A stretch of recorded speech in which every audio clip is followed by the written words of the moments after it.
प्यारे विद्यार्थियों नमस्कार। स्माइल एजुकेशन चैनल पर आप सभी का स्वागत है। आज की क्लास में हम कक्षा 3 की जो हिंदी की नई किताब आई है हिंदी सुमन भाग 1 उसका आकलन 3 के जितने भी प्रश्न हैं उन सभी के उत्तर आज इस वीडियो में हम देखने वाले हैं।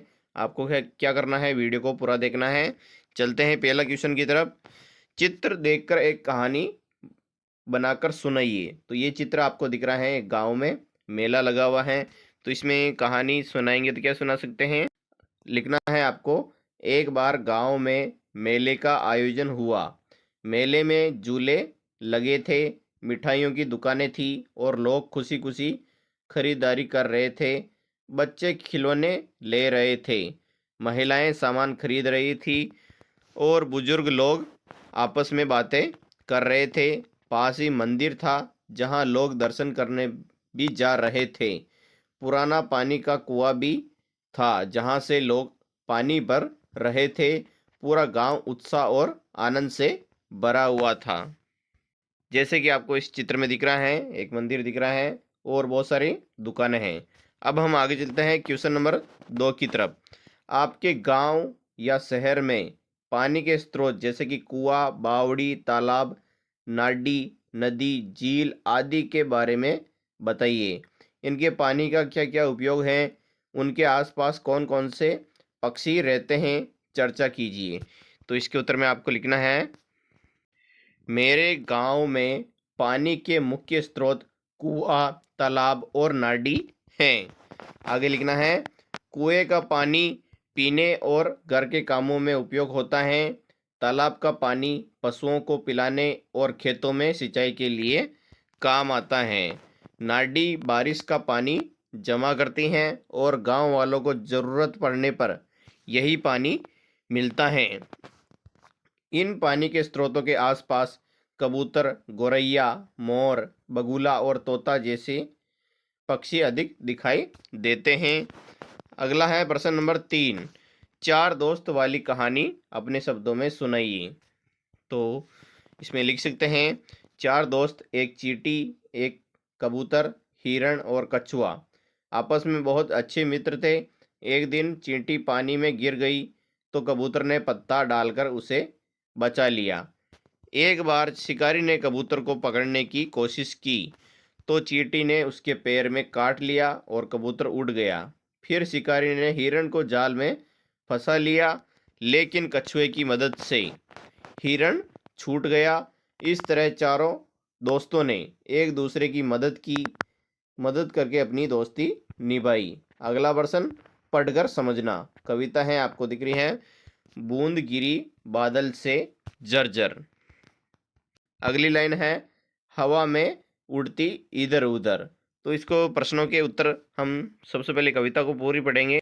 बादल कहता आओ घर, नदी बुलाती आओ इधर, टर टर मेंढक टर्राए, पानी में मछली इठलाए, नाव तैरती है ऊपर, लहर नचाती है उसे किधर, बारिश आई फिर घनघोर, नाच रहा है वन में मोर।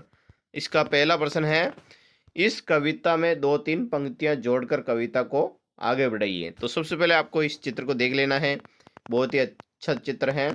मोर भी हैं, नाव का चित्र भी है और बारिश हो रही है। तो इसमें हम आगे बढ़ाएंगे।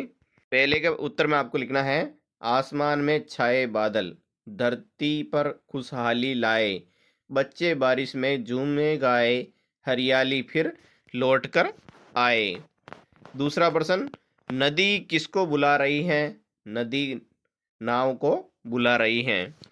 तीसरा प्रश्न, बादल बूंद को कहाँ बुला रहा है? तो बादल बूंद को धरती पर गिरने के लिए बुला रहा है। अब हम आगे चलते हैं, क्वेश्चन नंबर 4। वन में कौन नाच रहा है? तो वन में मोर नाच रहा है। प्रश्न नंबर 5, बारिश आती है तब आपके आसपास क्या क्या होता है? तो उदाहरण के रूप में हम लिख सकते हैं, बारिश आने पर मौसम ठंडा हो जाता है, पेड़ पौधे हरे हो जाते हैं, नालों और तालाबों में पानी भर जाता है। आगे लिखना है, बच्चे बारिश में खेलने लगते हैं और हवा में मिट्टी की सुगंध फैल जाती है।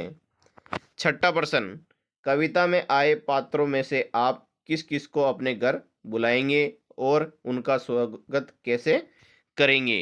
तो उदाहरण के रूप में आप लिख सकते हैं, मैं मोर और नाव वाले चाचा को अपने घर बुलाऊंगा।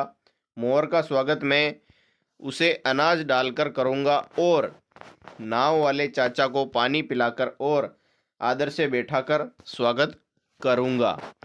प्रश्न नंबर 7, दिए गए शब्दों से वाक्य बनाकर लिखिए। जैसे कि यहाँ पर शब्द दिए गए हैं जौहर, तो इस पर वाक्य बनाएंगे तो क्या हो जाएगा। उससे पहले मैं बता दूं कि जो ये प्रश्न है ये वाला है, इसका मैं उत्तर बता रहा हूँ। अब लिखना है उसमें, महाराणा प्रताप ने चित्तौड़ की रक्षा में जौहर दिखाया।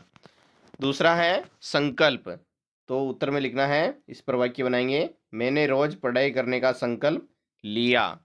तीसरा मुश्किल, तो इसके ऊपर वाक्य बनेगा, बारिश में स्कूल जाना थोड़ा मुश्किल हो जाता है। चौथे नंबर का शब्द है घबराना, तो इसमें बनाएंगे, परीक्षा में घबराना नहीं चाहिए। अगला प्रश्न भाषा की बात वाला है। पहला है इसका, नीचे दिए गए शब्दों को सही क्रम में जमा कर उचित वाक्य बनाइए। जैसे कि यहाँ पर शब्द दिए गए हैं के वाले में, मीना पढ़ रही है किताब, तो इसमें सही वाक्य बनेगा, मीना किताब पढ़ रही हैं। अगला वाक्य बनाना है, जैसे कि माँ खाना स्वादिष्ट बना रही हैं, तो इसमें उत्तर होगा, माँ स्वादिष्ट खाना बना रही हैं, इसका सही क्रम हो जाएगा। अगला है, चिड़िया पर बैठी है पेड़, तो इस पर बनेगा, चिड़िया पेड़ पर बैठी हैं। अगला वाक्य बनेंगे, बारिश हो रही है, तो इसमें बारिश हो रही है लिखना है। प्रश्न नंबर 2, नीचे दी गई कहानी अधूरी है, दोस्तों से बातचीत करके इसे आगे बढ़ाओ।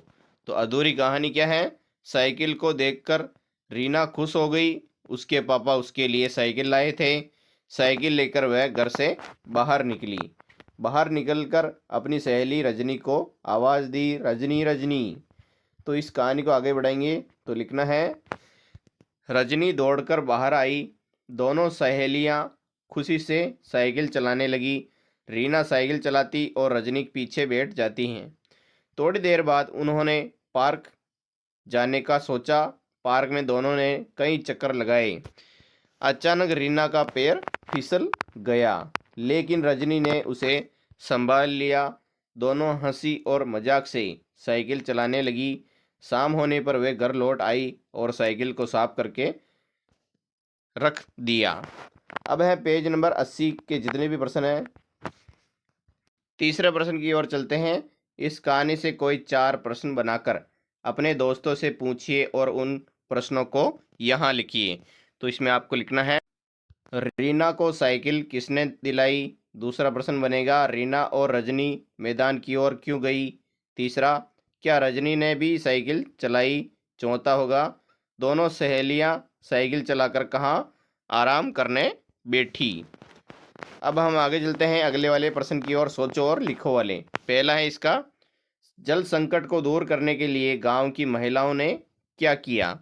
तो इसके उत्तर हैं, गांव की महिलाओं ने जल संरक्षण किया, कुएं तालाब साफ किए और बारिश का पानी जमा करने के लिए नाली बनाई। अगला प्रश्न दूसरा, मेला कहाँ लगा था और उसमें से बच्चे कितने खिलौने लाए। तो इसका उत्तर है, मेला गांव के पास खुले मैदान में लगा था और बच्चे मेले से बहुत सारे गुड़िया, गेंद, कार और बांसुरी जैसे खिलौने लाए। आप अपने अनुसार भी यहाँ पर लिख सकते हैं। अब हम आगे चलते हैं अगला वाला प्रश्न तीसरा, 4 दोस्त, कहानी में 4 दोस्त कौन कौन थे, नाम लिखिए। इसमें है चींटी, कबूतर, हिरण और कछुआ। अगला प्रश्न चौथा, बिट्टो का भाई बाइक चलाने के लिए बिट्टो को क्या क्या सिखाता है। तो हमने पिछले पार्ट में पढ़ा था बिट्टो की चलाई बाइक वाला। इसमें उत्तर में लिखना है, बिट्टो का भाई उसे बैलेंस बनाना, ब्रेक लगाना, धीरे धीरे मोड़ना और सड़क पर सावधानी से चलाना, ये सब सिखाता है। तो विद्यार्थियों, वीडियो कैसा लगा है, अगर अच्छा लगा है तो हमारा चैनल लाइक एंड सब्सक्राइब जरूर करें। हमारा अगला वीडियो बहुत ही जल्द आने वाला है। जय हिंद, जय भारत।